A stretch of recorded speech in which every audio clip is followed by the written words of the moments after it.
Morning. What a lovely morning. Beautiful, isn't it? Now, when you think of spies, you might be thinking of wartime. Or those who are my age or a bit younger might remember the Cold War. And then you think of Burgess and McLean, two Russian spies. Or perhaps the last spy novel that you have read. Well, there are a few famous stories involving spies in the Bible. The first one I want us to look at this morning is the account of the 12 spies sent out by Moses. And then the second is the spies sent out to Jericho by Joshua. Now, the first account is found more fully in Numbers 13 and chapters 14. And Moses, we are told, sent out 12 influential leaders, one from each tribe, to scout out the land. And in Deuteronomy 1:21, we had read, "See, the Lord our God has," past tense notice, "given you the land. Go up and take possession of it, as the Lord, the God of your fathers, told you. Do not be afraid and do not be discouraged." However, according to verse 22, the plan to send the spies didn't first come from God or Moses, but the idea came from the people themselves. "Then all of you came to me and said, 'Let us send men ahead to spy out the land for us and bring back a report about the route we are to take and the towns we will come to.'"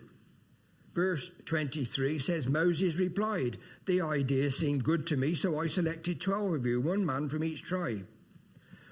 I wonder, was Moses' direction to send the spies a subtle example of unbelief?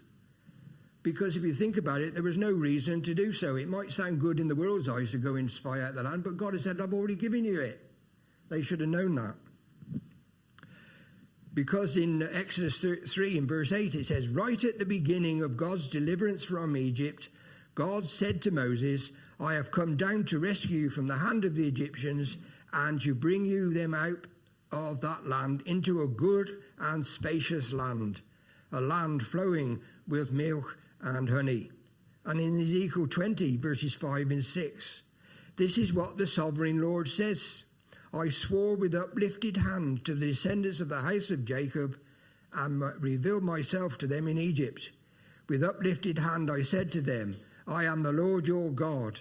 On that day I swore to them that I would bring them out of Egypt into a land that I had searched out for them, a land flowing with milk and honey, the most beautiful of all lands." Well, perhaps Moses sent the spies to see if God was truthful in describing the land as he did. And he said to the spies, "See what the land is like, whether the people who live there are strong or weak."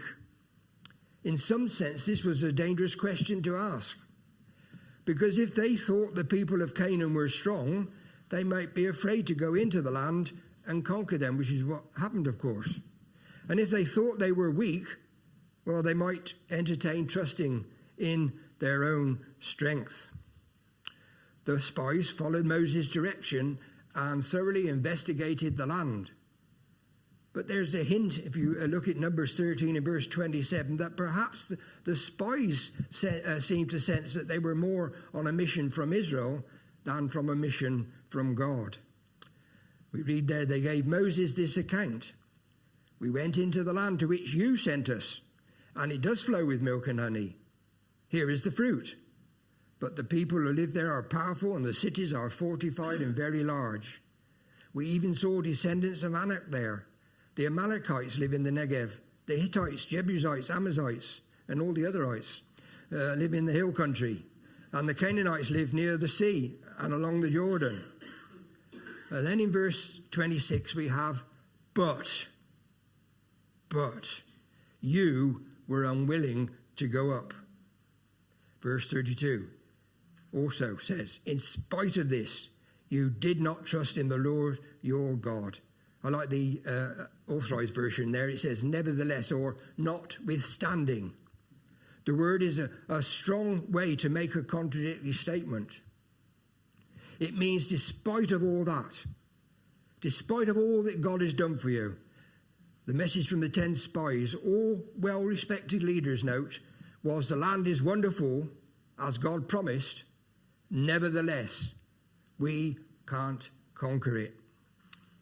Nevertheless, despite God's faithful promise, the people who dwell in the land are strong.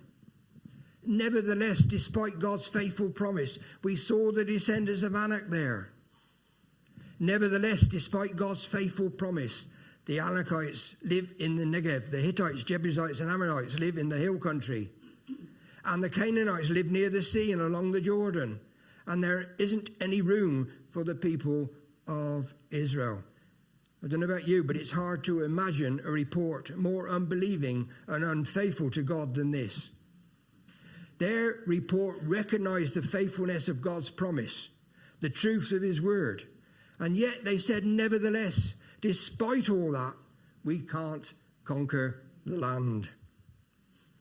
If the faith of the spies was being tested over this 40-day tour of the land, they certainly failed the test. They didn't believe God could or would fulfill his promise to give Israel this land, as stated in the covenant that God made with Abraham, Isaac, and Jacob.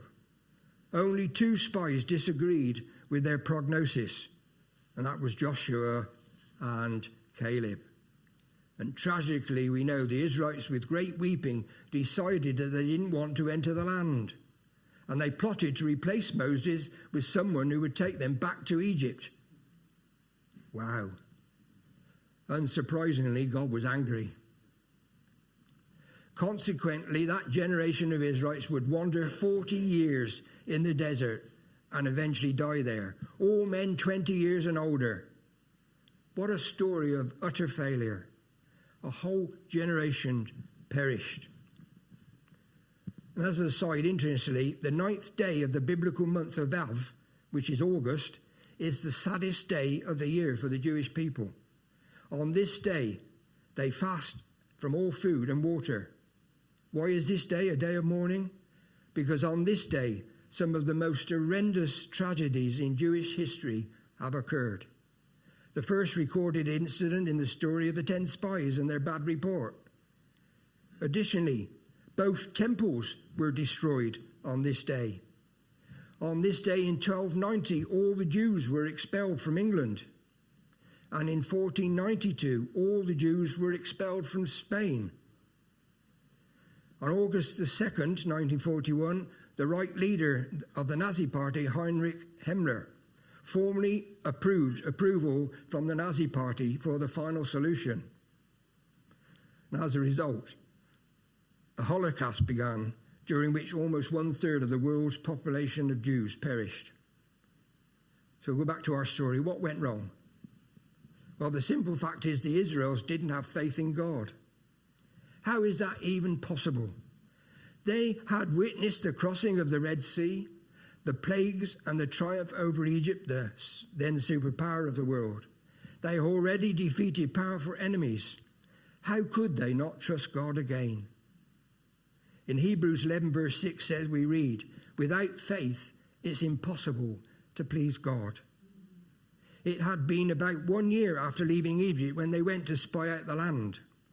In that year, they had also experienced the giving of the law on Mount Sinai. They had seen the provision of God. They saw the cloud by day and the pillar of fire by night. But by their actions, they showed their lack of trust in God. Nevertheless, we can't. They were afraid, and so their perspective was off kilter. These 10 spies, 10 well-respected leaders, came back so full of fear that they forgot the power and the goodness of God. They were unable to hear the truth spoken by Joshua and Caleb. Numbers 14 verse 8 and 9. If the Lord is pleased with us, he will lead us into the land, a land flowing with milk and honey, and he will give it to us. Only do not rebel against the Lord, and do not be afraid of the people of the land, because we will swallow them up.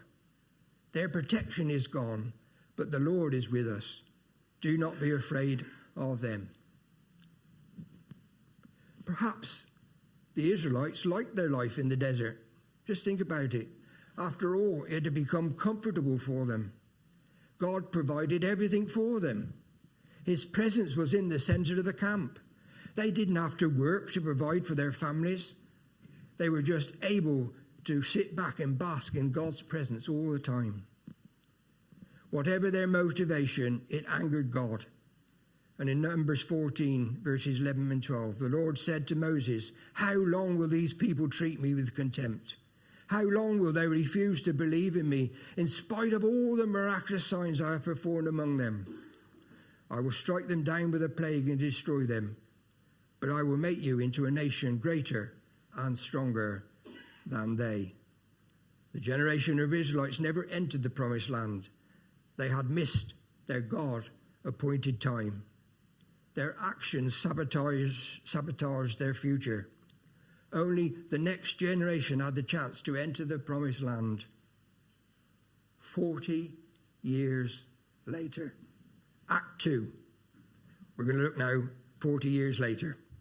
Joshua sent the second pair of spies to check out Jericho. These spies went in secretly, and although Scripture doesn't identify them by name, Jewish tradition teaches that they were Caleb and Phinehas, two highly respected and godly men. And once in Jericho, these two spies came to the place of Rahab the prostitute.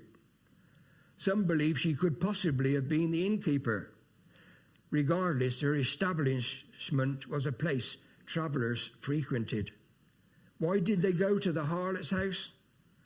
Although it was an awkward place, it must be admitted that it was a perfect place to hide out and remain anonymous. And this was necessary because the city was on strict guard. We must remember, in the culture of the day, there was a strong tradition of hospitality. If someone was a guest in your house, you had the duty to protect them and care for them. It's very similar in Africa today. They look after you like kings. However, consider this. Rahab went much further than the respect of culture and tradition regarding hospitality. When the king discovered, we're not told how, that she was harbouring two suspected spies, she put her own life on the line for these men. Why would she do such a thing? A risky thing. After all, it was treason. She defied her king. She chose to tell a white lie and then to hide the spies. What does the word... Sorry, I've jumped to a line. Note the Bible simply reports Rahab's lie here. It doesn't praise or excuse it. Rahab isn't justified, but it does show us tremendous courage. Consider the fact that she was a pagan sinner in a city and culture wholly giving over to the worship of false gods and immorality, with no previous contact with the Word of God or the things of God. She explained her reason to the spies. I'm going to look at it in Joshua 2 and verses 9 through to 11. She said, "I know that the Lord has given this land to you, and that a great fear of you has fallen on us, so that all who live in this country are melting in fear because of you. We have heard how the Lord dried up the water of the Red Sea for you when you came out of Egypt, and what you did to Sihon and Og, the two kings of the Amorites east of the Jordan, whom you completely destroyed." Her words show faith in God based on his acts, the very thing that was lacking in the original spies sent in by Moses. This surprising outburst of faith shows that God had a plan in bringing Rahab and the spies together. Rahab's declaration was proof of her faith. It wasn't strong faith, and it wasn't perfect faith. She knew who she was, and yet she trusted God for her life. She was less afraid of the consequences that might suffer at the hand of her king because she feared the God of Israel. She recognized that the children of Israel were called for a special purpose and was determined to be on their side. Let's read on in verses 12 through to 24. "Now then, please swear to me by the Lord that you will show kindness to my family because they have shown kindness to you. Give me a sure sign, and that you will spare the lives of my father and mother, my brothers and sisters, and all who belong to them, and that you will save us from death. Our lives for your lives, the men assured her. If you don't tell what we are doing, we will treat you kindly, faithfully, where the Lord gives us the land. So she let them down by a rope through the window, for the house she lived in was part of a city wall. Now she had said to them, go to the hills so that pursuers will not find you. Hide yourselves there 3 days until they return, and then go on your way. The men said to her, this is an oath you made us swear, and will not be binding on us, unless when we enter the land you have tied this scarlet cord in the window through which you have let us down, and unless you have brought your father and mother, your brothers and your family into your house. If anyone goes outside your house into the street, his blood will be on his own head. We will not be responsible. As for anyone who is in the house with you, his blood will be on our head, and his hand laid on him. But if you tell what we are doing, we will be released from the oath you made us swear. Agreed, she replied. Let it be as you say. So she sent them away, and they departed. And she tied the scarlet cord in the window. When they left, they went into the hills and stayed there 3 days, until the pursuers had searched all along the road and returned without finding them. Then the 2 men started back. They went down out of the hills, forded the river, and came to Joshua, son of Nun, and told him everything that had happened to them. They said to Joshua, the Lord has surely given us the whole land into our hands, and all the people are melting in fear because of us. The 10 spies that Moses sent out didn't have the right perspective. Their report was given from a human perspective, not according to God's perspective. Actually, the giants they feared so much were terrified of the Israelites. Tragically, then, they wandered in the desert 40 years because they didn't see the truth. Their fear and unbelief blinded them to what God was doing. Their rebellion robbed them of their future. The 2 spies who were sent to Jericho were different. They saw things with the eyes of faith. They saw things from God's perspective. And they returned to Joshua with the words there, the Lord has surely given us the whole land in our hands. All the people are melting in fear because of us. I wonder what may be stopping you from receiving God's promises. Do you lack faith? Are you fearful of the situation you find yourself in? Are you in rebellion against the plan of God for your life? Or have you become too comfortable in your present circumstances?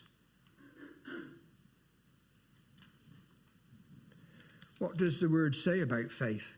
Well, Hebrews 11 verses 1 and 6. Now faith is the substance of the things hoped for, the evidence of things not seen. But without faith it is impossible to please him. For he who comes to God must believe that he is, and that he is a rewarder of those who diligently seek him. It's interesting, Rahab appears in this chapter 2 in verses 30 and 31. By faith the walls of Jericho fell after the people had marched around them for 7 days. By faith the prostitute Rahab, because she welcomed the spies and was not killed with those who were disobedient. And what does the word say about fear? Well, 1 John 4:18 says, there is no fear in love, but perfect love drives out fear, because fear has to do with punishment. The one who fears is not made perfect in love. And that beautiful verse in Psalm 23 verse 4, even though I walk through the valley of the shadow of death, I will fear no evil, for you are with me. And what does it say about rebellion? Well, Psalm 95 verses 8 and 11. Do not harden your hearts as you did at Meribah, as you did the day of Massah in the desert, where your fathers tested and tried me, though they had seen what I did. For 40 years I was angry with that generation. I said, they are a people whose hearts go astray, and they have not known my ways. So I decided on oath in my anger that they shall never enter my rest. And what does it say about complacency, which is probably the one most relevant to us here? Getting too comfortable. Well, we must remember, don't settle for less than God has planned for you. God isn't impressed with less than all of us. His words to the church at Laodicea should cause each of us to tremble. Revelation 3:15 and 16. I know your works, that you are neither cold nor hot. I could wish that you were cold or hot. So then, because you are lukewarm and neither cold nor hot, I will vomit you out of my mouth. Pretty strong words there. The church of Laodicea was complacent. They didn't need God. Verse 17 says, you say, I am rich, I have acquired wealth, and do not need a thing. But God says, you do not realize that you are wretched, pitiful, poor, blind, and naked. God had revealed himself to the children of Israel in all these ways.